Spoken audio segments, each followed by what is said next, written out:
Hi, peace out, Library, Streator, Illinois. We're picking it up.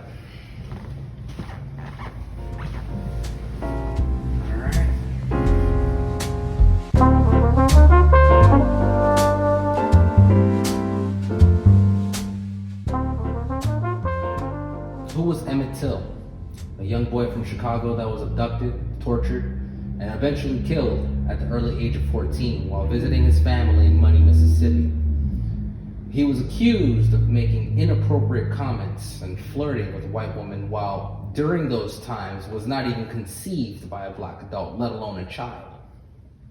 Many people have heard this young man's story, leading to an array of emotions such as anger and confusion, sorrow and horror. Even now, years after his tragic story, they speak his name and of his life. Before we speak about the painting, I'd like to learn more about the artist, John Kettman. Yes. Thank you for coming. Yeah. You're welcome. So, John, tell us about yourself and where is it that you come from? I was born in Streator in 1964, and I grew up on Bridge Street, the street that goes alongside of the library here. Mm-hmm. Yes, and I grew up here, and then I stayed here till 1986, where I moved to the Chicago suburbs, and then moved back here in 2007 to LaSalle, is where I'm currently living, LaSalle, Illinois. Okay. Have you always been an artist? I've always been an artist since I was a toddler. Both my parents had talent as well. My mom was a painter, an artist, not by trade, but she did it pretty good. So you've always been around art? Yeah, our whole family pretty much is talented in some way. When it comes to art, what is it exactly? Do you normally gravitate to portraits, or do you like the abstracts, or what is exactly? I took art lessons, private lessons, when I was in grade school from a Phyllis Ryan on Park Street here. Oh. And she figured out that my niche was face and body proportions, that I need to get into that I'm good at that, and maybe that's my strength. Portraits are your thing. And this is even in grade school, so it started back then. Oh, okay. So a long while. Yeah. You've been doing that. Oh, yes. Not bad. So we're talking about Emmett, and we're thinking about his life and how that impacts us. And Emmett's death took place during the lynching era of this country. Black people faced many hate crimes during that time, you know? Can you share any experiences that you've had with any hate crimes? I mean, whether directly involved or not? I'll just bring up an incident that it's one of those little things that it's like a tape recorder, you tape and you remembered some incident that happened. A special needs freshman at Streator High School was tormented badly, and his locker was defaced in a way like no other. And it was done by a bunch of girls, older girls. Like that's unexpected. Usually it's the guys that are doing it's that. usually the guys, but the girls got a hold of him. It was very degrading. But back then, you know, they let stuff like that go. And little things become big things when you just let it go. Right, it's like that's a problem. It's the snowball effect. Yeah, it's one thing when you joke, but it's one thing when you really hate someone, or for just any reason. Yeah. Yeah.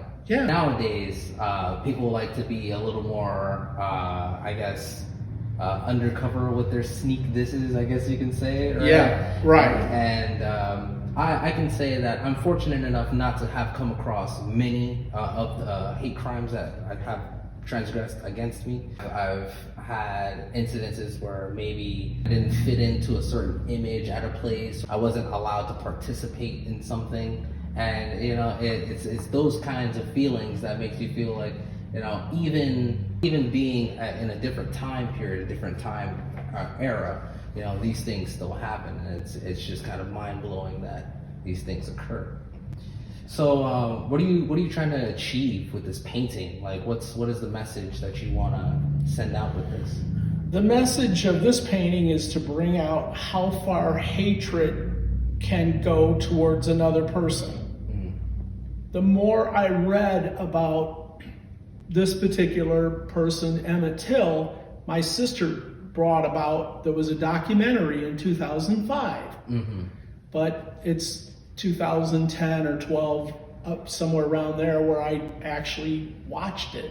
And I was, this wasn't just take a little boy and kill him. This was torture him, intimidate him. Yeah. I mean, and it was intense. It was intense. During that time, a lot of crimes kind of went unforeseen, or like, just kind of There was many. There was many crimes. It's insane. This particular painting is about, hey, what did I do? What are you going to do to me for doing what I did? Because they said, I mean, being abducted, it was out of his uncle's home, wasn't it? Yeah. Yeah, they just kind of... Moses Wright, actually. It was Moses Wright's house. But Emmett was a leader amongst his peers, the younger kids. They liked him. Right. It was like people looked up to him. A person can be overweight or not look right, or their hair doesn't look right. That degree of hatred can go to this particular point if you want to take it that far. Also, when I started painting it, I can go into that detail about how it changed as I painted it. How long did you say that it took you to work on this? Only like 2 or 3 weeks. 2 or 3? Because I had only 2 or 3 weeks. Well, I had the time. idea. I went from painting Betty White to Emmett Till. Yeah, a little bit of a... two different extremes, but see, that's the way I think. I'll go, where's my inspiration? Why Emmett Till? And then I consulted with my older sister. Do I do this?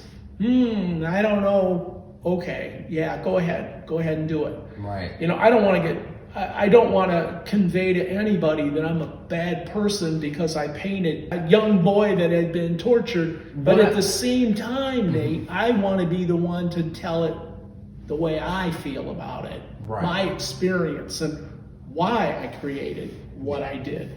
And I think that's important, as being artists, we have this need to express ourselves. We have this almost obligation to show the world in a different light, and as we create pieces and as we show them to the world, the interpretation of things, some people may not get it the first time around, and sometimes it does need clarification. But in this instance, I would say that this piece and what we're trying to present with it, and what we're trying to show about it, is that it's a topic that a lot of artists may shy away from because of how powerful it is, or the sort of the aura that is around it, and many people will kind of shy away from that, especially white male artists, Yeah.